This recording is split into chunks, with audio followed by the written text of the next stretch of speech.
Smoke sits low over the Kerch Strait in the gray hour after an attack, hugging the water the way it does when fuel is burning instead of wood. On the Kerch side of the crossing, the rail-ferry berth complex, the structure that loads flatcars and tanker wagons onto vessels bound for the Taman side, is scorched black along its western apron. Cranes lean at angles they were never engineered to hold. A ramp that Russian transport officials had, weeks earlier, described as restored to normal service, now sits half-collapsed into the strait. Twisted rail spurs curl away from the loading deck like something had reached up out of the water and pulled them sideways. Along the shoreline, debris fields mark where sections of superstructure came down whole, rather than in pieces, heavy enough that the impact craters are still visible in the satellite crops days later. For weeks, the story coming out of Moscow was routine maintenance. Nothing to see. A minor repair wrapped up, service resumed. Crimea's Russia-installed governor, Sergei Aksyonov, told local media the crossing was operating normally. Russia's transport ministry echoed the line. Routine. Restored. Under control. Regional press briefings repeated variations of the same 3 or 4 sentences, almost word for word. The kind of message discipline that tends to signal either total confidence or the opposite of it. Open-source trackers watching the strait told a different story, and they had been telling it for months before the fire. Satellite passes showed queues of loaded flatcars backed up on the approach lines. Fuel tankers idling on sidings that were never designed to hold that much rolling stock at once. The Kerch Bridge, the crossing everyone talks about, could not carry the tonnage alone. It never could. The ferry berth was the overflow valve for an entire occupied peninsula's supply chain, and the overflow valve had become the choke point. Analysts who had been logging car counts on a weekly cadence noted the same thing independently of each other, comparing notes across different open channels without any coordination between them, which is itself a small piece of evidence that the pattern was real and not an artifact of any one source's bias. The cadence itself is worth walking through.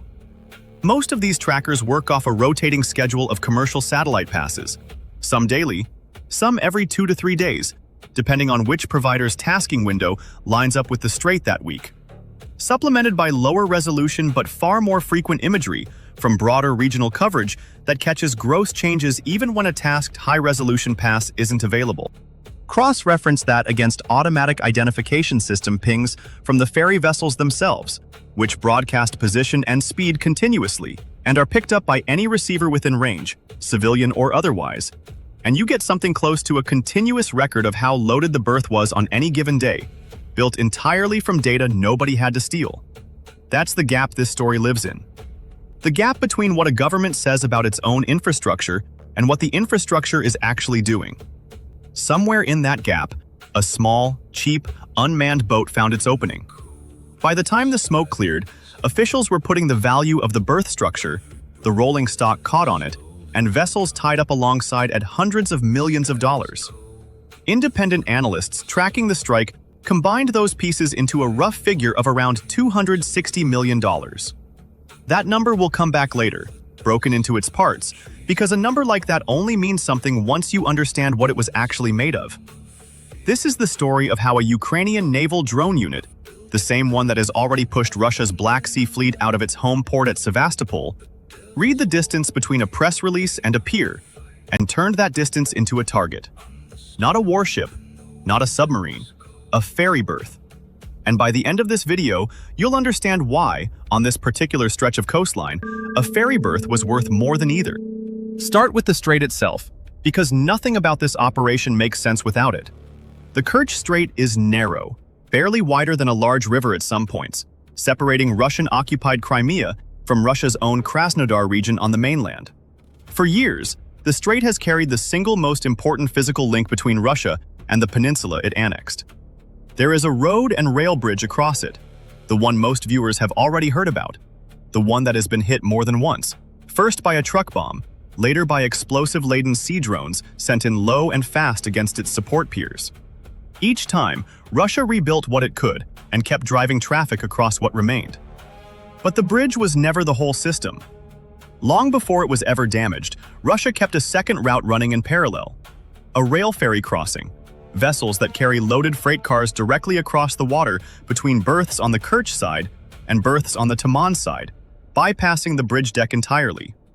It's slower, it's less glamorous, and after the bridge started taking damage, it became essential. Here's the obstacle nobody in Moscow wanted to say out loud. A damaged bridge and a single-track rail line can only carry so much weight per day. Fuel for the peninsula's garrisons, ammunition for units rotating through the south, construction material for fortifications along the Zaporizhia and Kherson lines. All of it funnels through Crimea, and all of it needs the crossing to keep moving. When the bridge's capacity dropped, the ferry berth had to absorb the difference. There was no other way to move that tonnage. So Russia leaned harder on the ferries. And leaning harder on the ferries meant more railcars sitting on the berth approach at any given moment. More fuel tankers queued on sidings. More vessels tied up loading and unloading in a predictable rhythm, day after day, in a location fixed on every map since long before the war began. Predictability is a gift to whoever is watching. And someone was watching. Before we get to the drones themselves, it's worth spending a moment on the people doing that watching, because they're as much a part of this story as the boats are, and their part of it rarely gets told. The open-source community tracking Crimean infrastructure isn't a government agency and isn't a single organization. It's a loose, overlapping network of independent analysts, some publishing under their own names, most under handles, who spend hours a week pulling free and commercially available satellite imagery of fixed points along the strait and comparing today's pass against last week's. Their tools are unglamorous: a subscription to a commercial imagery provider, a spreadsheet tracking railcar counts, frame by frame, image by image. A shared sense, built up over months, of what normal looks like at a location most people will never think about twice. When something drifts from that baseline, they flag it, cross-check it against shipping trackers and rail schedules, and publish it, often with less fanfare than the finding deserves. It's slow, unpaid, largely thankless work, and it is very hard to overstate how much of what we now understand about the Kerch crossing's actual condition came from exactly this kind of quiet, repetitive labor, rather than from any official source on either side. When we say analysts tracking the strike throughout this video, this is who we mean. And it's worth remembering that a state actor with a multi-billion-dollar space and reconnaissance budget was, on this particular question, out-observed for months by people doing it on evenings and weekends. The Security Service of Ukraine, the SBU, runs a maritime strike unit that has spent the better part of the war building and refining a family of unmanned surface vessels known publicly as Sea Baby. These aren't stealth submarines. They aren't cruise missiles. They're low, fast, remotely piloted boats, built cheaply, packed with explosives, and designed to do one thing: cross open water undetected long enough to reach a fixed target and detonate against it. Sea Baby boats were the platform behind repeated raids on Russian naval assets at Sevastopol, the historic home of the Black Sea Fleet. Landing ships damaged, patrol vessels struck. Radar and air defense positions along the Crimean coast hit in follow-up waves designed to blind whatever was left standing after the first pass.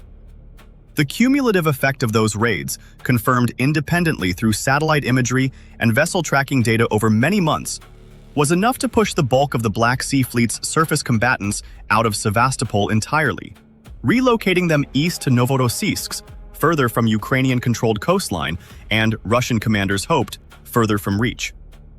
That relocation is well established.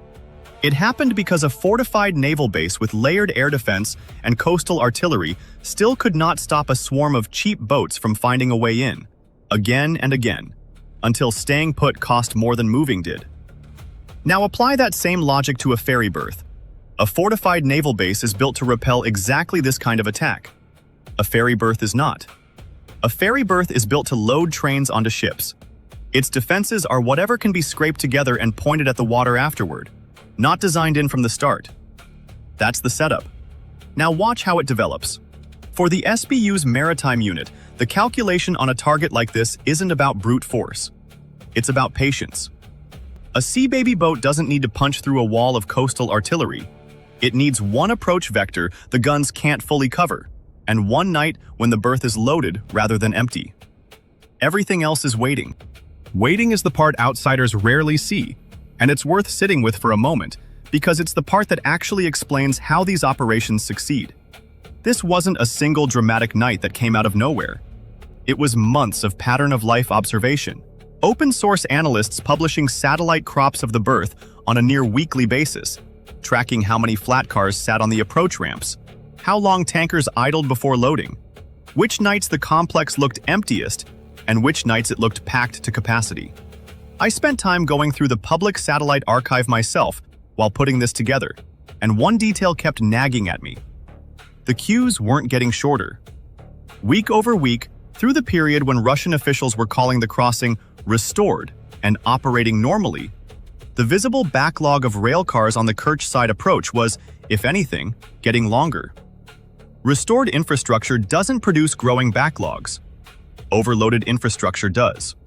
Cross-referencing dates against the Transport Ministry's public statements made the mismatch even starker. On at least 2 occasions, a fully operational announcement landed within the same week that tracked railcar counts hit a multi-month high on the approach lines. The exact opposite of what that announcement implied. That's the sub-mystery sitting underneath the main one. Why insist publicly that a strained, overloaded choke point was fine, instead of quietly reinforcing it and saying nothing? Keep that question in mind. It matters more once you see what happened to the messaging after the strike.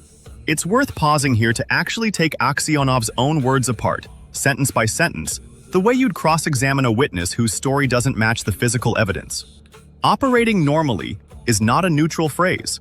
It's a specific claim, and specific claims can be checked. Normal operation of a rail ferry crossing means throughput roughly matching demand, turnaround times holding steady, and queues that clear rather than grow. None of those 3 conditions were true of the Kerch berth in the weeks before the strike, according to the same open-source shipping and rail data referenced above. So either the governor's office didn't know its own crossing's condition, which would be its own kind of alarming for an occupying administration responsible for military logistics, or it knew and said normal anyway. Neither reading is flattering, and both readings point toward the same operational reality. A system running past its design capacity, dressed up in language borrowed from a system that wasn't. Obstacle number 1, and it's a real one: distance and exposure. The run from a Ukrainian-controlled coastline to the Kerch side of the strait is long, well beyond the range where a small boat can simply dash across in the dark and hope nobody notices. Seababy's advertised range, reported by Ukrainian officials at roughly 1,000 kilometers, exists precisely to solve this problem, letting the boat travel the bulk of the distance on a route chosen to stay outside the densest radar coverage before turning toward the final approach. But range alone doesn't erase risk. Every extra hour on the water is an extra hour for a patrol boat, a helicopter, or a coastal radar operator to get lucky. The unit's answer, according to open-source accounts of how these missions are typically planned, was routing, not speed. Approaching along headings that kept the boats low against the radar horizon for as long as possible, using the geography of the strait itself, its curves, its shipping lanes, its background clutter of civilian and military traffic, to blend in rather than stand out. It's a slower solution than charging straight at the target. It's also the one that keeps boats intact long enough to matter. That solved the approach problem, mostly. It did not solve the second one, and this is the one that almost broke the operation before it started. Crimea's coastal defenses around the strait are not nothing. There are Pantsir short-range air defense systems positioned to cover exactly this kind of low, slow, small target. There is coastal artillery. There are patrol boats running set routes along the water, near the bridge and the ferry terminals. Reports from Ukrainian officials describing prior Seababy operations near the bridge mention boats lost to exactly this kind of defense, intercepted or destroyed before reaching their aiming point. This is not a mission with a guaranteed outcome. Some boats don't make it. So the unit didn't send one boat. It sent a group, small enough to stay coordinated, large enough that the loss of any single craft to a lucky intercept wouldn't end the mission. That's the arithmetic behind every Seababy raid this war has produced. A boat costs a small fraction of a percent of what a warship or a loaded rail complex is worth. So losing several boats to get one through is not a failure. It's the plan. Here's what I find myself circling back to. Everyone talks about the technology, the explosive payload, the range, The camera feed a remote pilot watches from hundreds of kilometers away. Fewer people talk about the boredom that makes it work. Weeks of watching satellite passes. Weeks of counting rail cars in low-resolution imagery. Weeks of doing nothing while a target slowly, predictably incriminates itself through its own logistics data. The strike itself takes minutes. Getting to the point where the strike is even possible takes most of a season. What strikes us most about this particular case is how ordinary the target looked, right up until it wasn't. A ferry berth isn't a warship silhouette. It doesn't photograph like a target. It photographs like infrastructure, the kind of gray, unglamorous structure that barely registers in a satellite crop unless you already know what you're looking for. That's exactly why it worked as a target. Nobody defends a loading ramp the way they defend a flagship. Push forward now to the build-up toward the strike itself, because this is where the repaired narrative and the reality on the water finally collide. Through the period Russian officials were describing as normal operation, the pattern on the berth kept sharpening. Ship tracking data showed ferry vessels making the crossing on a tighter schedule than usual, a sign of a system straining to clear a backlog rather than comfortably managing routine traffic. Analysts tracking rail movement noted an uptick in fuel tanker cars specifically, the kind of cargo that turns a strike on a loading complex from a logistics headache into something considerably more dangerous, because fuel burns, and burning fuel spreads. That detail matters enough to sit with for a second. A rail ferry berth loaded with ordinary freight is a problem to fix. A rail ferry berth loaded with fuel tankers is a problem that fixes itself into a fire. Here's what this tells us about how this war has actually been fought on the water. Russia never lost the Black Sea because it lacked ships. It's losing pieces of it because it keeps concentrating value in places it insists are safe, and then defending the insistence more than the place. A press release calling something repaired doesn't repair anything. It just tells the other side exactly where the propaganda is thinnest, which is often exactly where the vulnerability is thickest. Picture the room this actually happens from, because it's less cinematic than people imagine, and that's part of what makes it work. Not a bunker, by most open-source accounts of how these units operate, but a plain room with a bank of monitors, each one locked onto the video feed from a single boat, headsets, a whiteboard tracking which craft is still transmitting and which has gone quiet. A watch officer calling out headings and range to target in short, flat sentences. The kind of clipped procedural language that strips the drama out of what's happening on the water in real time. Latency is the enemy in that room as much as any pantsir battery is on the water, because a half-second delay between what the camera sees and what the pilot's hand does is the difference between threading a gap in radar coverage and drifting into it. Put yourself for a second in the position of whoever was piloting one of those boats on the night the mission finally went. Hours on the water already behind you.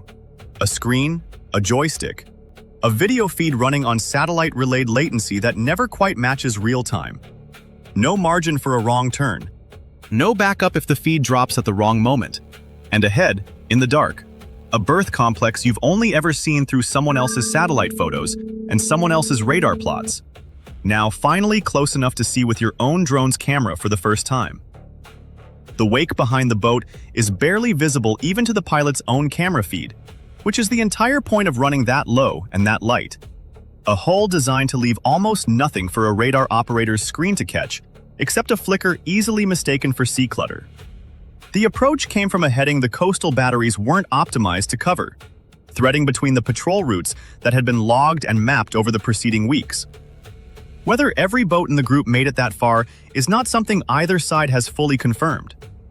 What is confirmed, through the satellite imagery taken in the hours after, is that at least part of the group reached the berth apron and detonated against it. The first strike hit the loading ramp itself, the structural interface where rail cars are walked onto the ferry deck. That's not a decorative target. Damage a loading ramp, and you don't just hurt a building, you sever the physical connection between the rail network and the water, the exact link the whole crossing exists to provide. So here's the question worth sitting with at the halfway point of this story. Russia spent weeks insisting this crossing was fine. If it was fine, why did one strike on a loading ramp turn into a fire that analysts would eventually price in the hundreds of millions? The answer isn't really about the explosive charge on a Sea Baby drone. It's about what happens when a system that's already overloaded loses the one component holding it together. What followed the initial impact, according to accounts pieced together from open-source imagery and local reporting in the following days, was fire spreading along the apron toward the fuel tankers staged nearby.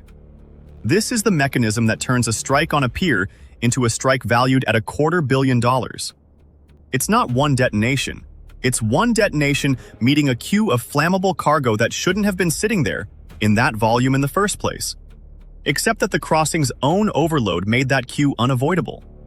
Emergency crews on the Kerch side reportedly worked through the night to contain the blaze. Whether they fully succeeded before dawn is contested, depending on which imagery source you trust. But the scorch pattern visible in subsequent satellite passes tells its own story, regardless of what any official statement says. Burned structures don't need a press release to be believed. In the hours immediately after, before any government on either side had said a public word, the evidence chain that would eventually pin down what happened was already being assembled, quietly, by people with no official standing to do it. Thermal band imagery, where it was available, picked up the heat signature of the fire, still spreading hours after the initial detonation. A bright, spreading bloom against the cooler background of the water and the surrounding rail yard. Analysts stacked that against the most recent visible light pass to align exactly where the heat was concentrated relative to the ramp structure and the tanker sidings. A process that's more like forensic photo comparison than anything resembling real-time intelligence work. None of it was fast. None of it needed to be. The fire itself was patient enough to still be burning by the time the imagery caught up to it. It's worth naming plainly who was actually on that apron when the fire took hold. Because the story so far has been about steel and rail cars, and it shouldn't stay only that. Rail-ferry berths run on a small, fairly fixed rotation of workers. Dispatchers coordinating which cars get walked onto which vessel and in what order. Coupling crews physically connecting and disconnecting rolling stock. Deckhands aboard the ferries themselves managing lines and ramps. And a rotating shift of security personnel who, on a crossing this strategically important, are typically a mix of transport police and whatever military liaison element has been assigned to the corridor. Local reporting in the days after the strike, filtered as always through occupied territory channels that don't allow for easy independent verification, described injuries among personnel on shift at the time, though official Russian sources declined to give a number. Consistent with the same pattern of minimization that shaped every other piece of public messaging around this incident. What we can say with more confidence, because it follows from the physical geometry of the strike rather than from anyone's statement, is that a crew coupling cars on an active loading ramp at the moment an explosive-laden boat detonates against that same ramp has essentially no margin for escape. The distance between a dispatcher's shack and open water on a structure like this is measured in tens of meters, not hundreds. Shift patterns on a crossing like this tend to run in blocks, timed to ferry departures rather than a clean day-night split, which means the composition of who's actually on the apron at any given hour shifts constantly and is nearly impossible for an outside observer to predict in advance. A detail that cuts against any theory that the timing of the strike was chosen around personnel rather than around cargo. Families of transport workers in occupied Kerch, according to the handful of local accounts that have circulated despite the restrictions on independent reporting there, describe the same pattern after every strike near the crossing. A delay of hours before any word comes back about who was on shift, then an official casualty figure that consistently reads lower than what hospital-adjacent rumor in the town suggests. A gap that has become its own kind of grim local pattern. Whatever the eventual casualty figures turn out to be, and whether Russian authorities ever release them honestly, the workers on that apron were never a strategic target. They were simply standing on the one structure in the entire crossing that both sides needed most, at the one moment it stopped being safe to stand there. Obstacle number 2 on the record here, and it's the kind that almost always shows up after a strike like this rather than during it. Confirmation. Ukraine doesn't always claim these operations immediately, and Russia almost never confirms damage on its own initiative. For roughly the first day, the story existed only in satellite crops and unverified local reports, a gap where rumor and disinformation both had room to grow. Analysts had to wait for a second satellite pass, clearer imagery, before the scale of the damage could be stated with any confidence. That gap is where the repaired claim tried to survive one more round. In the initial hours, Russian state and regional channels reportedly downplayed the incident, describing it as a contained fire, quickly extinguished, no disruption to the crossing's operation. The same language, almost verbatim, that had been used to describe the berth's condition weeks earlier. Restored. Normal. Under control. But satellite imagery doesn't do public relations. Within days, independent trackers had published before and after passes, showing the collapsed section of ramp, the blackened apron, and critically, the rail cars that had been queued on the approach at the moment of the strike, several of them visibly damaged or destroyed in place. That's the moment the contained, quickly extinguished framing stopped holding, and the story shifted from what Russia was saying to what independent analysts were now calculating. Here's the part that doesn't sit quite right, even laid out plainly like this. A single berth complex, struck by a handful of unmanned boats that together cost a rounding error compared to their target, produced damage estimates that officials and independent analysts alike were placing in the hundreds of millions of dollars. Break that figure down and it stops being an abstract number. It's the physical structure of the ramp and cranes. It's the rolling stock caught on the approach, flat cars and tankers that don't come cheap to replace or reroute. It's the vessels tied up alongside that took damage from the fire spreading across the apron. Combine those pieces, and independent analysts arrived at a figure of roughly $260 million. That's the number from the top of this video. And now you know what it's actually made of. Not one line item, 3, stacked on top of each other. Because a fire on an overloaded pier doesn't stay contained to the pier. Now the unpopular part, the take that probably won't sit well with everyone watching.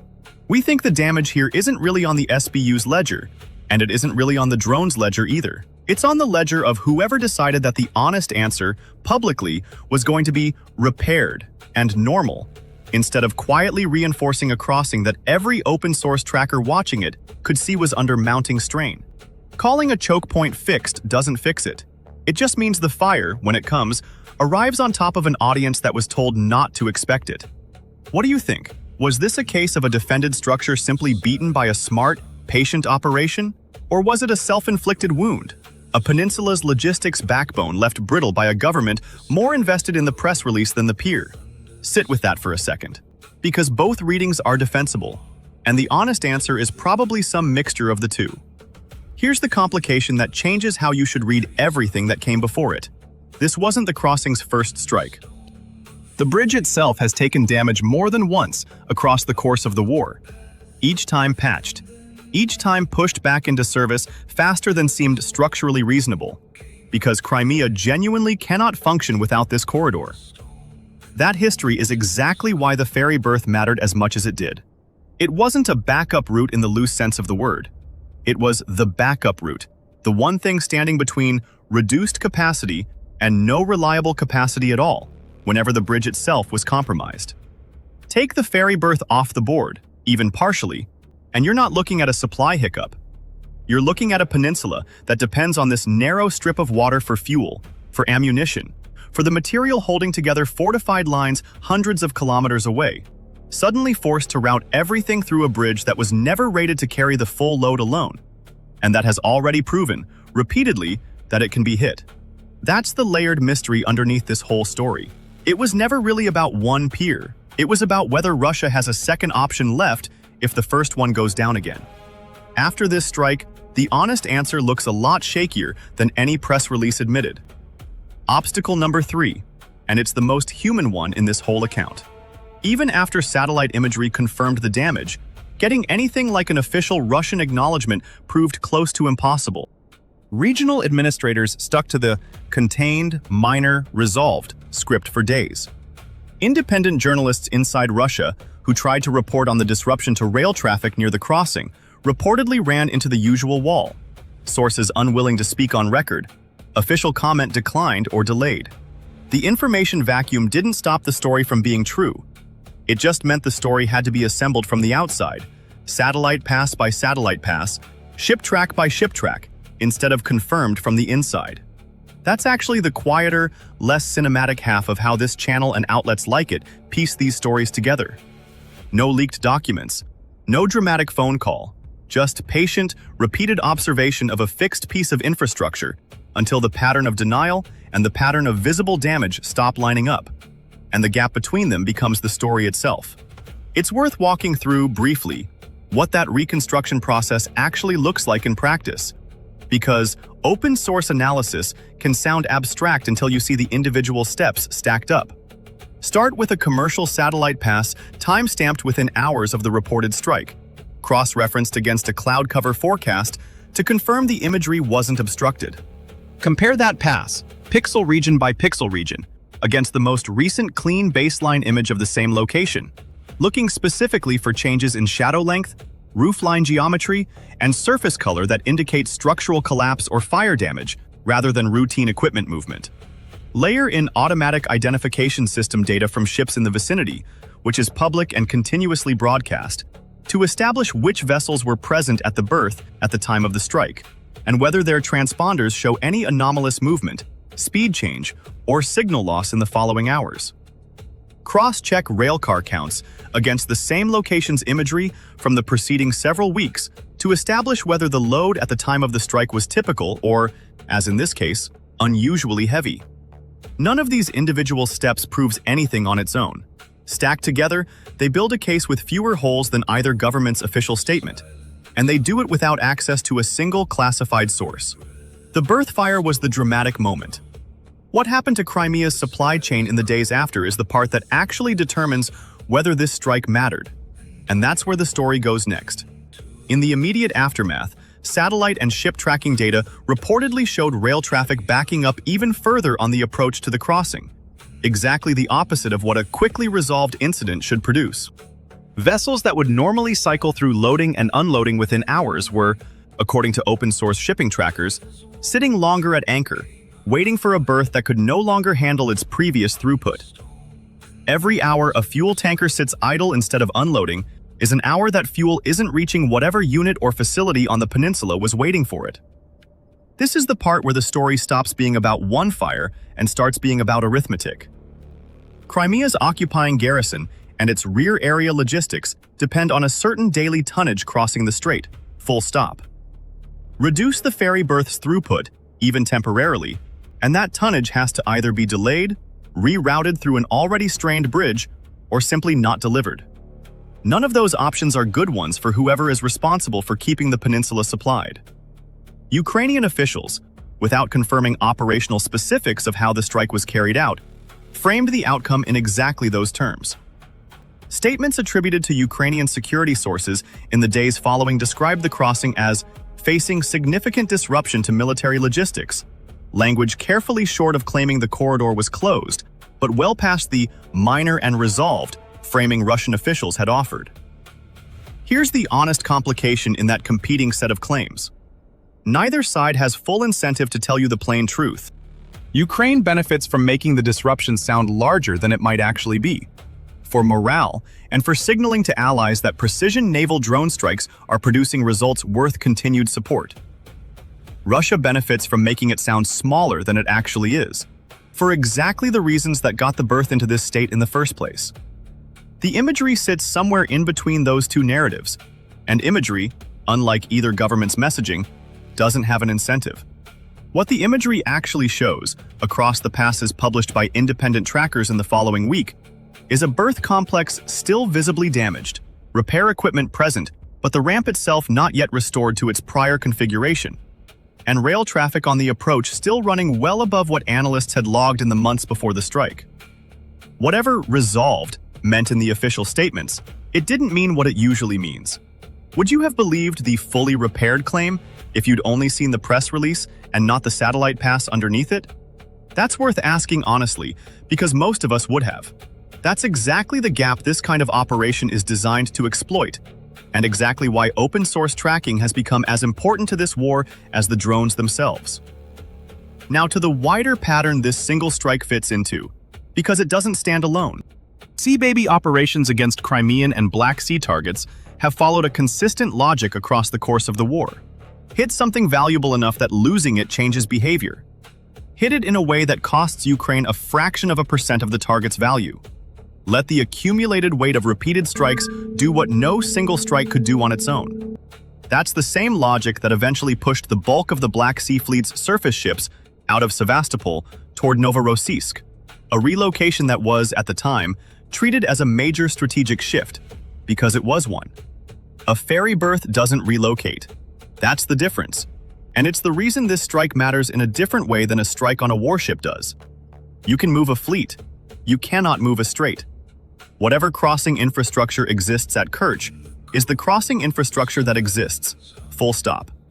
And every strike against it is a strike against something Russia cannot simply reposition somewhere safer.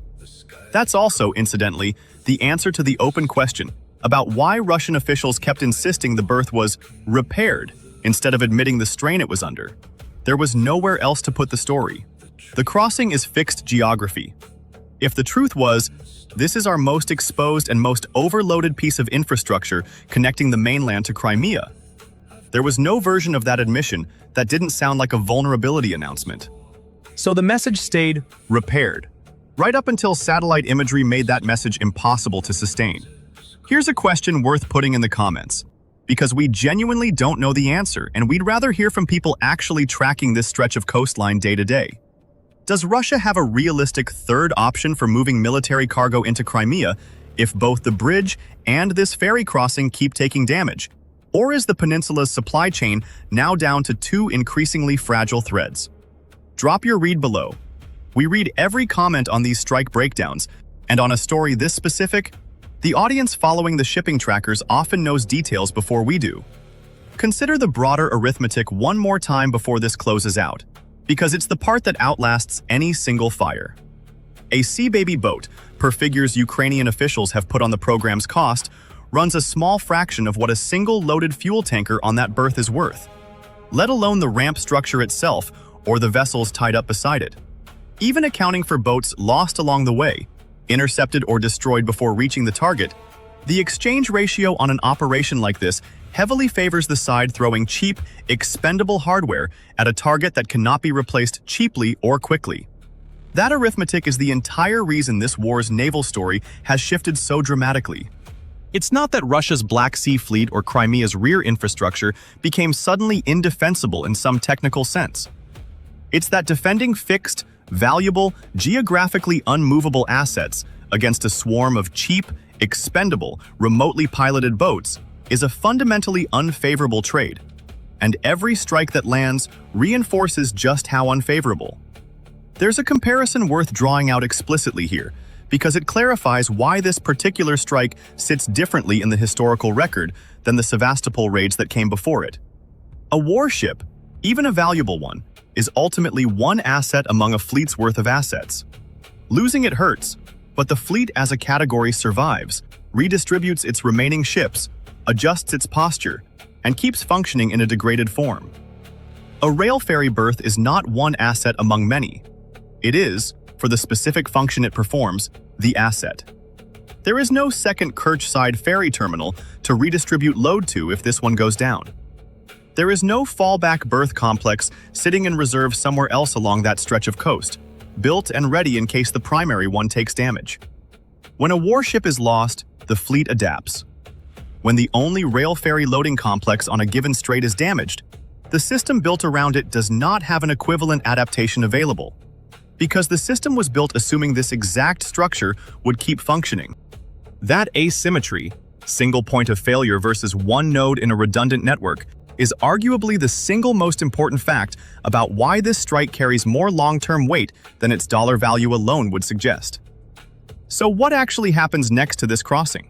In the days following the fire, reports pointed to repair crews working on the damaged sections of the ramp, and to a partial resumption of ferry service running at reduced capacity while cranes and rail connections were rebuilt. Whether repaired this time means what it's supposed to mean, or whether it's the same word doing the same work it did before the strike, is something only the next round of satellite passes will actually answer. That's the open loop this story leaves for whoever keeps watching the strait after this video ends. The berth will get called fixed again. Whether it actually is will show up in the queue length on the approach ramps, not in the press release.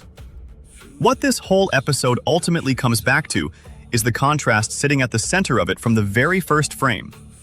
A government calling a damaged pier repaired as proof that it still controls its own supply lines. and a burning pier days later, proving the opposite in the plainest possible way, through fire that no statement could talk back into a state of normal operation. Officials on both sides will keep adjusting their language around this crossing for as long as the war around it continues. The satellite imagery won't adjust anything. It will just keep showing whatever is actually sitting on that berth, loaded or empty, damaged or restored, regardless of what anyone in Simferopol or Moscow decides to call it that week.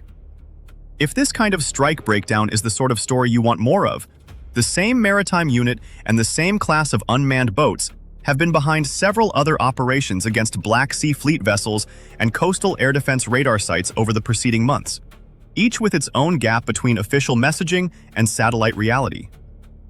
We've covered pieces of that pattern before on this channel, and we'll keep tracking it as new imagery comes in. For now, the ledger on this one reads like this. A crossing Russia called fully restored.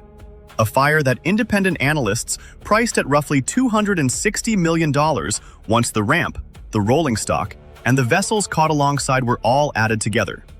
And a peninsula that, for all the reassurance in the official statements, is still down to 2 exposed threads connecting it to the mainland, it was told, for weeks, it never had to worry about at all. If you want more breakdowns like this one, reconstructed from open-source satellite imagery, shipping data, and verified statements rather than speculation, subscribe to the channel and turn on notifications, because this crossing is not done making news, and neither, by every indication, is the unit that just proved how thin the word repaired can actually be.